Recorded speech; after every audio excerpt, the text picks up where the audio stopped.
and we must contain our political workers, and we must make sure that we help each other in any untoward incident which might take place.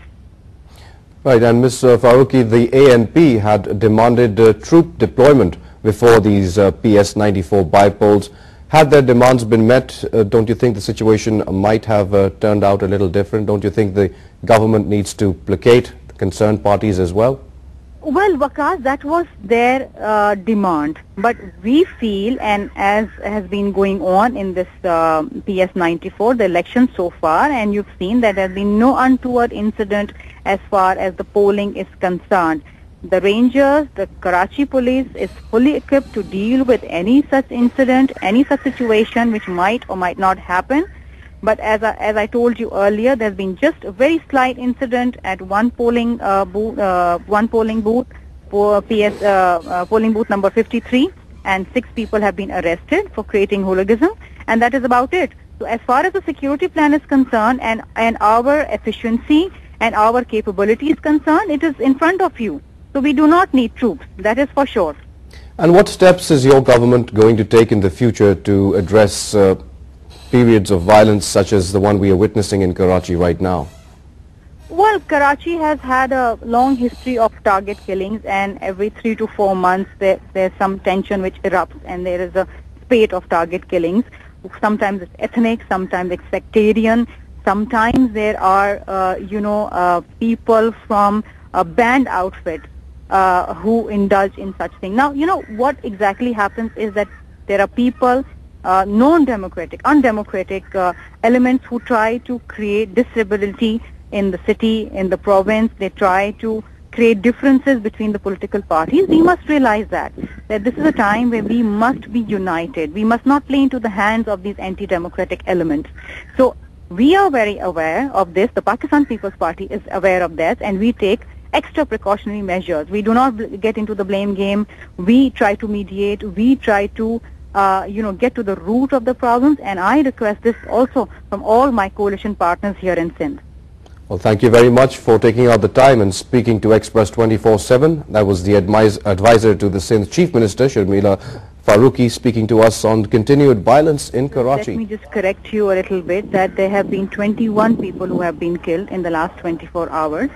As far as your question as to what the Sindh government is doing about this, we have a very sensitive by-election going on in PS-94, and as far as our security plan was concerned, it is very much intact and very much going according to the plan. We have around 86 polling stations, and we have 2,615 police officials deployed over there. This is only the figure I'm giving you with regard to the police officials. We have a separate number of rangers there. We've done our flag march today. The CCPO Karachi is himself monitoring the situation along with the DIG Sultan Khwaja.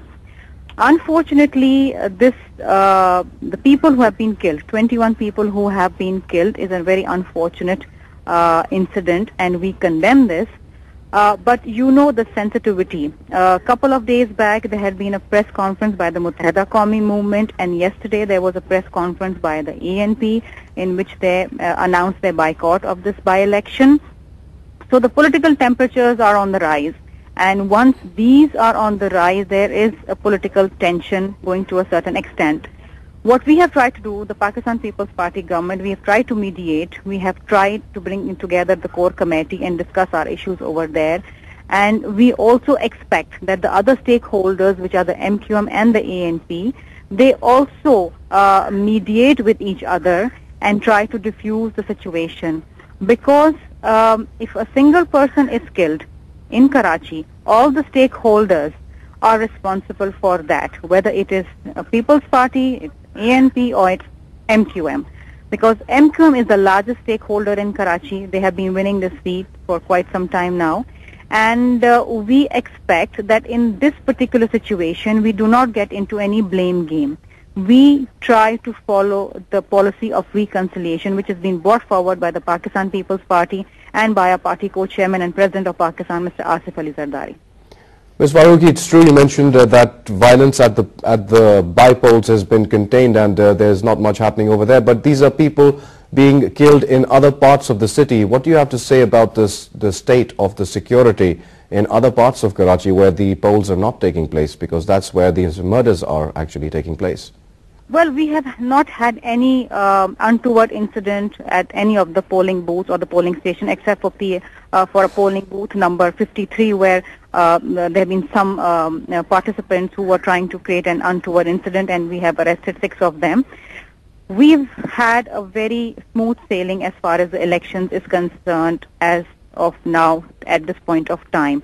But in other parts of the cities, yes, these are troubled areas like Baldia, like Kasba Colony, Kati Pahari. There have been issues over here in the past also. Now, as I told you earlier, that the political temperatures are on the rise. And what I request my coalition partners here is that they should refrain from the blame game or allegations and counter-allegation. This is my request to them, because once you start giving press conferences and blaming each other for this, then you know what happens is that the political workers, they get charged up.